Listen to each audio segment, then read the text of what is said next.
गहलोत जी, मदन दिलावर जी, के बिश्नोई जी और इस संरक्षक श्री पारसमल बोहरा नेत्रहीन महाविद्यालय, श्रीमती सुशीला बोहरा जी, अध्यक्ष मोतीलाल ओसवाल फाउंडेशन मोतीलाल ओसवाल जी, अध्यक्ष एजी फाउंडेशन विजेंद्र चौधरी जी, पारसमल बोहरा नेत्रहीन महाविद्यालय अध्यक्ष अनिल बोहरा जी, पारसमल बोहरा नेत्र महाविद्यालय सचिव राजेश बोहरा जी।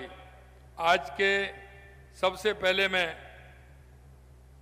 आज के इस कार्यक्रम में माननीय गृह मंत्री अमित शाह जी का राजस्थान की इस गौरवशाली धरा पर हार्दिक स्वागत करता हूं, उनका अभिनंदन करता हूं, क्योंकि आपके नेतृत्व में जिस तरह से देश के अंदर सहकारिता के अंदर जो परिवर्तन आया है वो अपने आप में अनूठा है। साथियों, हमारा सौभाग्य है कि आज हमारे बीच में माननीय अमित शाह जी पधारे हैं। आपने गृह मंत्री जी के रूप में ऐसे अनेक निर्णय किए हैं जो इतिहास में स्वर्ण अक्षरों में तो अंकित हो ही गए, साथ ही उन पर हर भारतवासी को गर्व भी है। चाहे हमारी धारा 370 हो, आतंकवाद पर अंकुश हो या नक्सलवाद पर अंकुश हो, जम्मू कश्मीर को देश की मुख्य धारा में जोड़ना हो, देश के यशस्वी प्रधानमंत्री नरेंद्र मोदी जी के साथ माननीय गृह मंत्री अमित शाह जी ने जो किया है वो आप सभी के सामने है।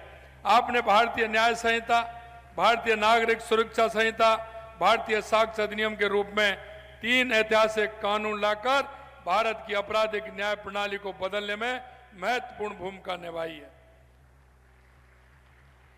आपने सीए कानून लाकर पाकिस्तान, बांग्लादेश और अफगानिस्तान में धार्मिक आधार पर प्रताड़ित अल्पसंख्यकों को भारत की नागरिकता देने का भी एक महत्वपूर्ण कार्य किया है, जिसमें हमारे जोधपुर संभाग के उन सभी ऐसे लोगों का उसका लाभ मिल रहा है।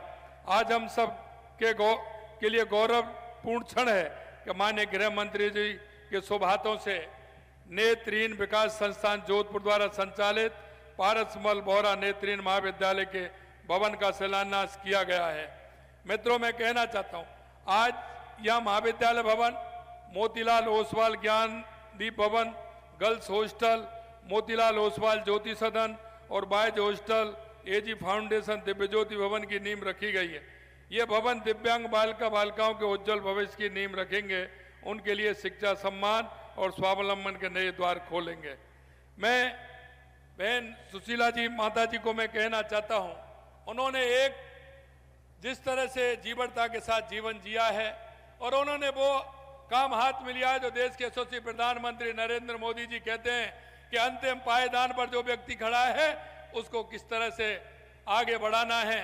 आपने उन सभी को ज्योति देने का काम किया है, प्रकाश देने का काम किया है, इसलिए मैं आपका बहुत बहुत अभिनंदन करता हूं, बहुत बहुत स्वागत करता हूं। संस्था ने इन वर्षों में 4626 नेत्रमुख, वरिष्ठ और मानसिक रूप से दिव्यांग बच्चों को शिक्षित करने के साथ साथ समाज में सम्मानजनक स्थान भी दिलाया है। मैं इस पुण्यदायी कार्य के लिए नेत्रहीन विकास संस्थान को हार्दिक बधाई देता हूं। इसके साथ साथ मैं कहना चाहता हूं कि 2014 में सरकार बनने के बाद उन्होंने सबसे पहले देश के यशस्वी प्रधानमंत्री नरेंद्र मोदी जी ने विकलांग जो शब्द के स्थान पर दिव्यांग शब्द को प्रचारित करने का फैसला किया, वो अपने आप में एक ऐतिहासिक है, गरिमा में ही है। उन्होंने दिव्यांगजन का अधिकार अधिनियम भी इसी भाव से लागू किया है। इसके लिए मैं देश के यशस्वी प्रधानमंत्री नरेंद्र मोदी जी को भी बहुत बहुत धन्यवाद देता हूं। आज के कानून दिव्यांगजनों के सशक्त जीवन का माध्यम बन रहा है। इन कानूनों ने दिव्यांगजनों के प्रति समाज की धारणा भी बदलने का काम किया है। आज हमारे दिव्यांग साथी भी विकसित भारत के निर्माण